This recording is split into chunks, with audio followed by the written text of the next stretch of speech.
You're happy? Yeah. The kids are happy. The kids are happy.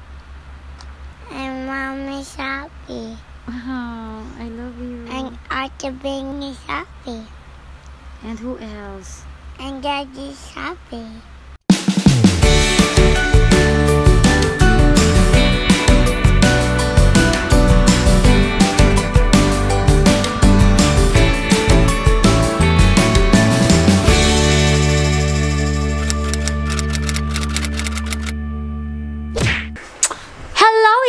Mga dongday, dudong, og inday. So, today, ano ang ganap ng Pamilya Mateo? Ayan, pasasilip ko na naman sa iyo, dongday. Ito yung mga araw na hindi kami masyadong busy. Ito po yung mga araw na nakakakilos kami ngayon dito sa bahay at nagre-renovate. Nag-aayos ng mga dapat ayusin. So, as of the moment, ito po yung pinagkakaabalahan ni Dodong. Ayan. So, sinasabit niya po ang aming mga kaldero, mga kalan. Oo. Para kukuha na lang kami kung ano ang gagamitin namin for today. Ayan. DIY ni Daddy yan. Hi, Daddy! Hello. Daddy, kakaganyan mo na wala yung tiyan mo. Ayan. So, ngayon, kung hahanapin mo po si Dodong Riley, nasa taas po siya. Gusto mo silipin? O, sige, silipin natin habang si Daddy busy sa pag-aayos sa mga inaayos dito sa baba. Ang init! At syempre, Hi! At pag dito po sa taas, lagi pong may signal number 4. Oo, lagi may signal number 4 dahil sa maliit na ito. The white one, Ma. What? White one. Okay. Ayan, so ito po ang kwarto ni Riley Boo, naming Pamilya Mateo.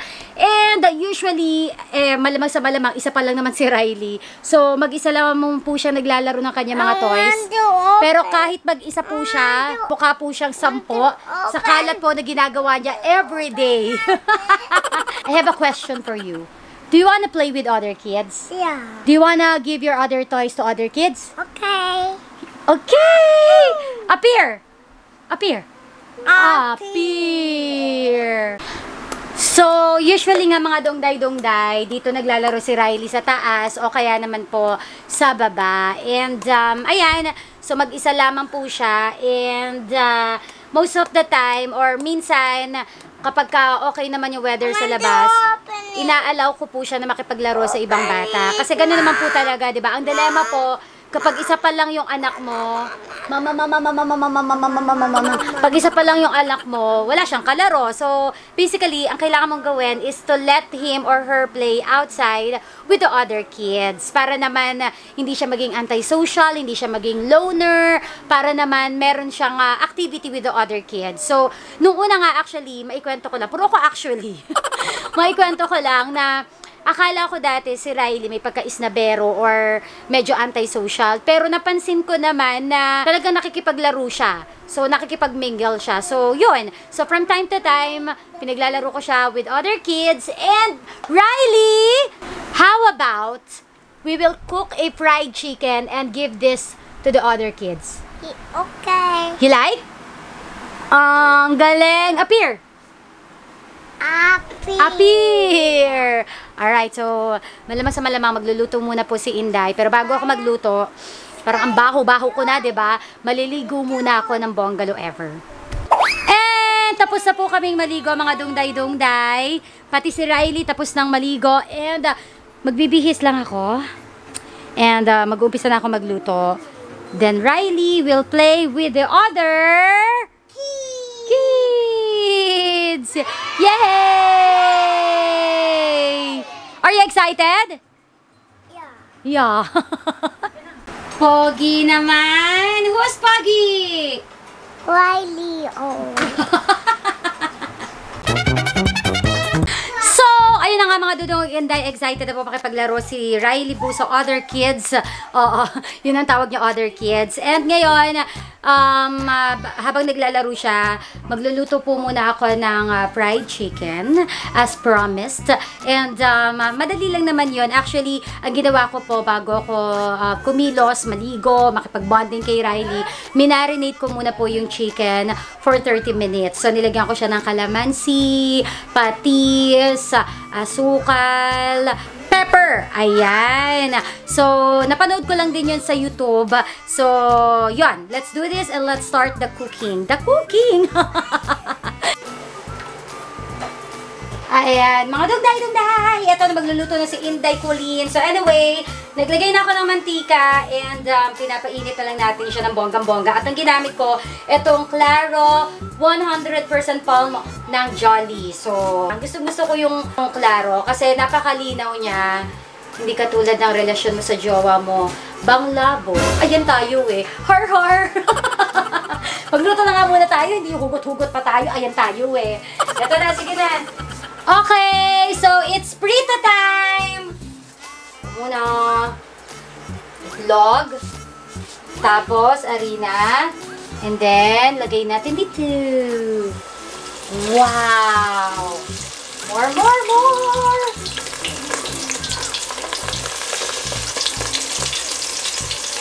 So maganda talaga no na medyo nalulunod ang ating mga chicken. As in deep fry siya kasi mas maganda yung pagkakaluto kapag deep fry. Mas even yung cooking, not just the outside but also sa inside. May ganun talaga.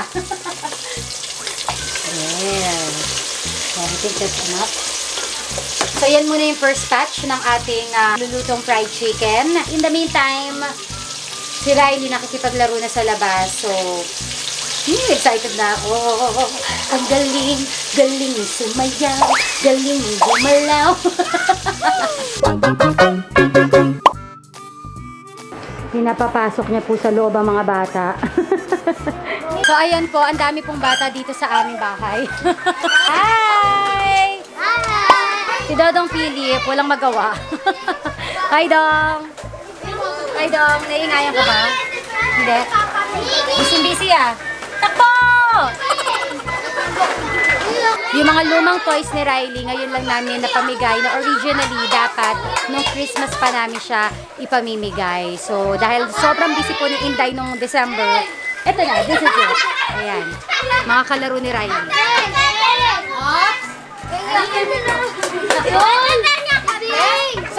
Santa King, hi!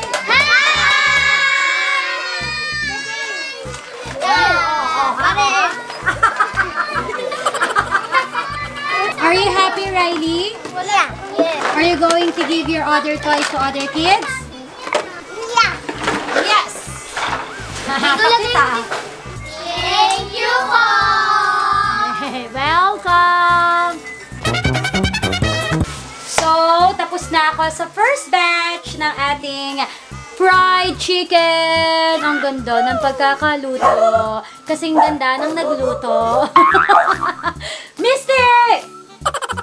Siyempre, mga dungday-dungday, habang nagluluto ako, taga-antay ako matapos maluto yung ibang chicken, mag-food tasting muna tayo. Oo, para malaman natin kung masarap yung niluto. Tikman natin. Iinggitin ko muna kayo.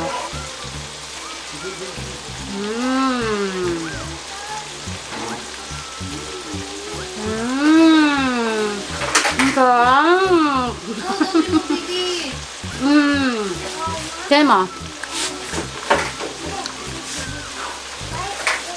Hindi mo ako salita ang init. Ayun, ngayon sinasabi ko sa iyo kanina, dungday-dungday, na luto siya sa loob, pero hindi nanuot yung oil sa loob. O, diba? Sarap. Magluluto na ng fried chicken yan. Nainggit. Sarap. Ganda. Ang ganda ng pagkakaluto.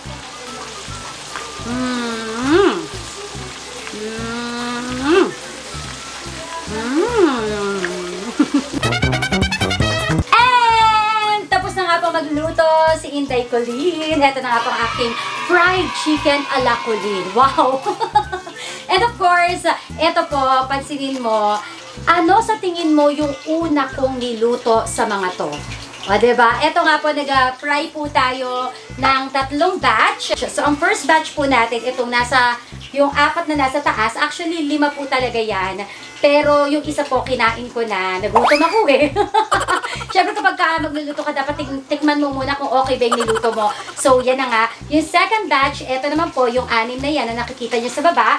And ito po yung ating third batch. As you noticed, wala po silang pagkakaiba. So, ganoon kabongga yung oil na ginamit ko. Bakit? Dahil hindi lang to basta oil. O, diba? Hindi basta-basta oil. Ito ay oil linaw, oil linis, at oil linamnam. Wow! So, there! Alright? So, yun na naman ang chika ni Inday Colleen. And, sundin mo yung recipe na binigay ko, yung calamansi, yung pepper, yung asukal, and yung patis. Ang sarap. Sobrang sarap. Try mo rin. Magugustuhan mo ng bongalo ever. Anyway, it's time to eat! Let's eat! Hello!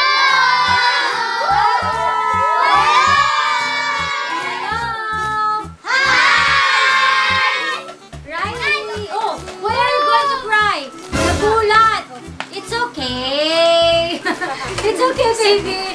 Nagulat! Nagulat si Riley. Yan ang mahirap kasi pag wala siya, hindi masyadong expose sa tao. Kaya sinasanay natin si Riley na ma-expose para kapag ganyang may mga sigawan, hindi po siya masya-shock. It's okay, baby. Don't cry. They're just saying hello. Don't cry, don't cry. Love you, Riley. Oh, don't cry na, don't cry na.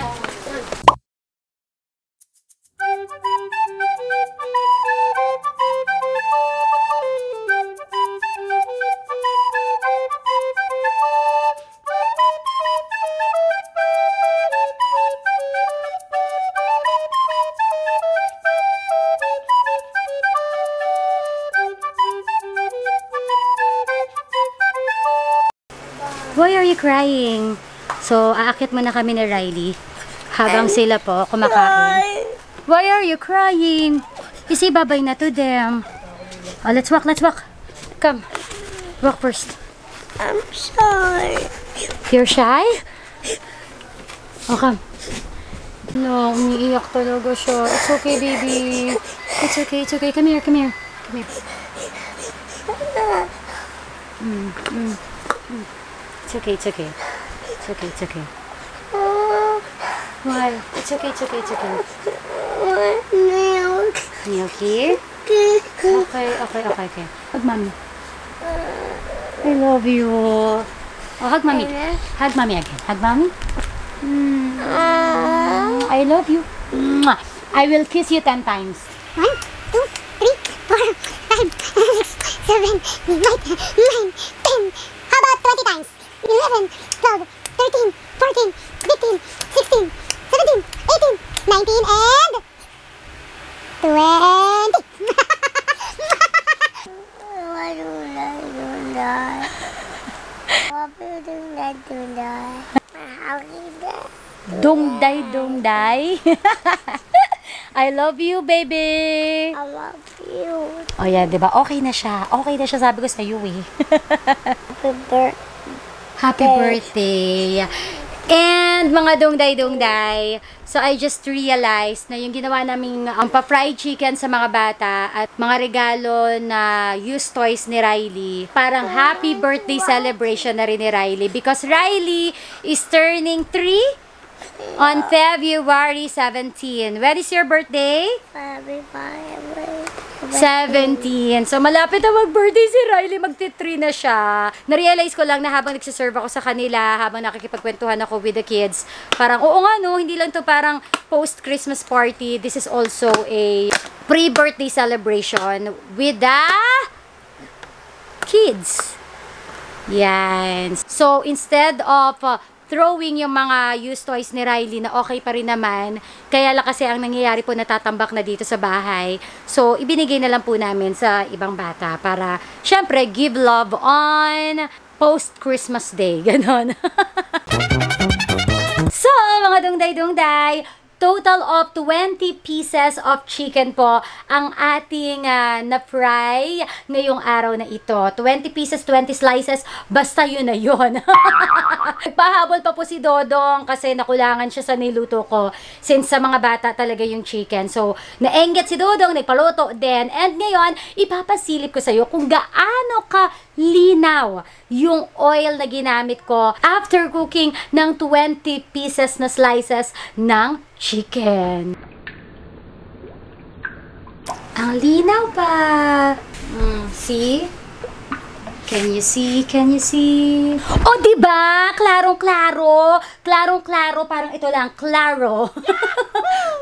Ano mo si Claro Emrecto? Ikaw talaga. Anyway, klarong-klaro. Alam mo yung tipo na parang pwede ka pang magluto ng marami pang fried chicken good for 1 week. Pwede rin pang isang barangay. Wow! Ganun ka pet malu. Well, anyway, kaya ako natutuwa kasi kapag gumagamit ako ng ibang oil at kapag big batches nga po ng fried chicken yung niluluto ko, usually palit ako ng palit ng oil or dagdag ako ng dagdag ng oil kasi parang number 1, ang bilis maubos. Hindi ko alam bakit sinisip-sip niya. Number 2, nangingitim na yung last batch ko ng fried chicken. Pero with this one, hindi po siya nangitim. Pinakita ko naman kanina na pare-pareho pa rin yung kulay niya. Nakatatlong batch tayo and total nga po of 20 pieces nga po ng chicken. Tapos, hindi siya parang nag-evaporate. Oo. As in, kung ano yung level ng mantika na nilagay ko, ganoon pa rin siya. Kasi ang maganda nga dito, hindi siya nagsusumiksik doon sa loob ng chicken. Pero, luto. O, diba? Masasabi mo na lutong-luto talaga. And ang maganda pa doon, mga dungday-dungday, hindi talaga nagbago yung lasa. Kasi promise talaga, I tried other oil brands. Minsan, bukod sa nagbabago yung lasa, nag-iiba yung timpla. Ang dry pa minsan ng chicken. But with this one, juicy pa rin siya at masarap pa rin. Ganun pa rin yung taste. Walang pagbabago. Sobrang, I love it. I love it. I love it. Jowa ko na siya. Jowa ko na siya. Pagpapalit ko na siya kay Dudong. Joke lang. Pwede na kasi sa iyo. Samakan nyo na lang. Ay, ito po sa mom. Yes. Thank you po, Ate Puli. Thank you din. Dahil ko pa naman. So, there you have it, mga Dodong ug Inday. Napagod ako. Gikapoy lagi si Inday Colleen ngayong araw na ito. Dodong, napagod ka ba, Dong? Dong? Dong, gikapoy ka, Dong? Busy. Busy siya naglalaro.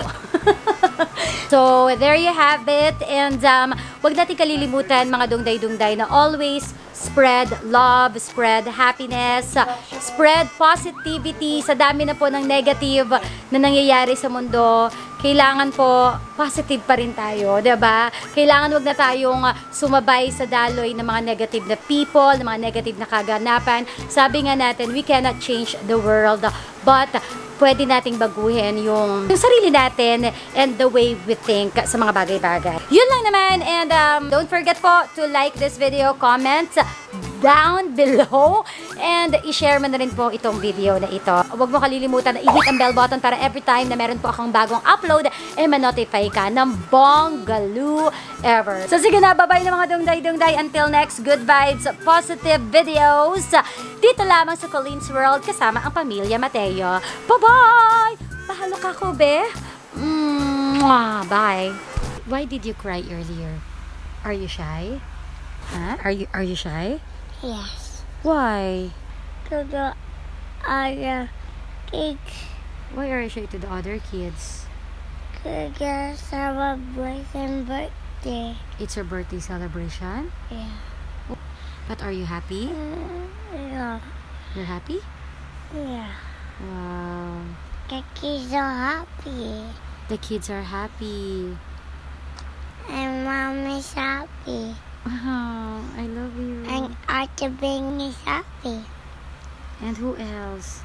And Daddy's happy. I love you. What about Ninang Dayan? How about Ninang Dayan? Ninang Dayan is also happy. How about Tito Joshua? Tito Joshua is also happy. How about Tito Kay? Of course, Tito Kel is also happy. How about Hindi tayo matatapos the ano. other.